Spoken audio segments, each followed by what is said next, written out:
This partridge in a pear tree is not for me.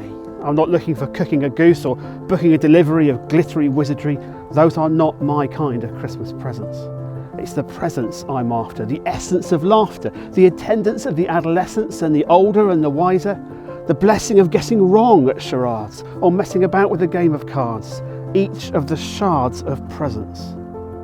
The phosphorescence of being with people, the steeple-high joy of each girl and every boy, old and young, near and far flung, as we see glittering fairy lights reflected in each other's eyes. The unexpected moments of delight, the calm where there might have been fight, and the sight of the unexclaimable, uncontainable happiness.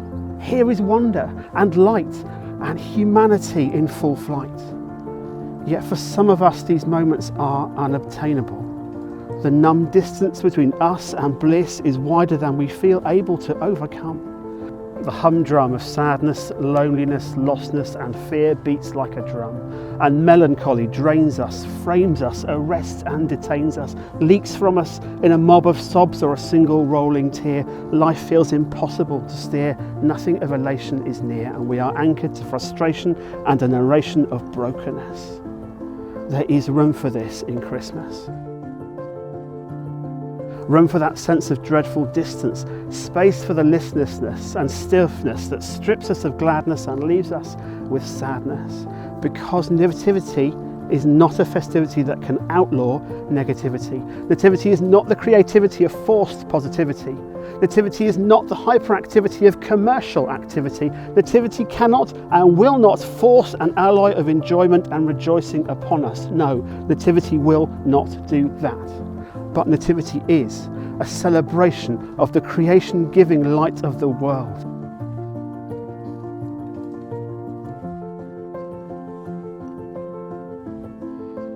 An occasion to mark the movement when divine humanity unfurled, presented to every nation, the foundation of the story of life, the divine nature delivered and nurtured organically, not nostalgically or romantically, but with reality.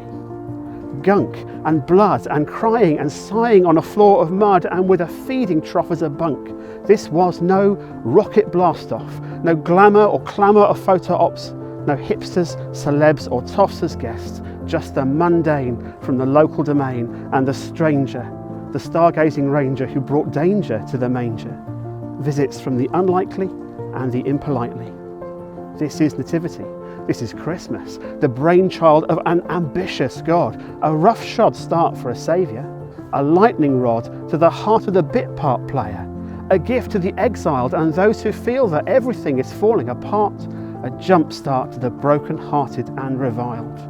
And here is wonder and light and humanity in full flight. This baby, this Jesus, this baby is no maybe. He's not hasty or shady, but he is real. His start in life is down at heel. He will weep and he will squeal, and the zeal of the Lord will make him great. Just wait. This baby will be the man whose words break the dam. He will speak and heal and feel the pain of every broken spirit, and he will know no limit. And yet his presence is the present that is the essence of freedom. Jesus will love beyond reason, know betrayal and treason, suffer for a season. He will cry and will die and then will rise like the sunrise. New light and new life and new hope in all strife, forgiveness and freedom.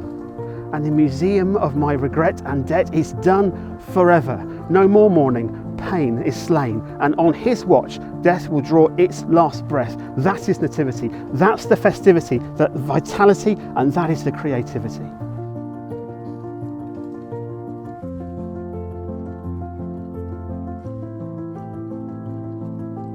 Don't wait.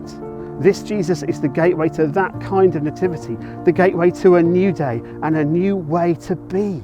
He is the presence. This is the present I'm really wanting. Unwrap the presence of Jesus with me this Christmas.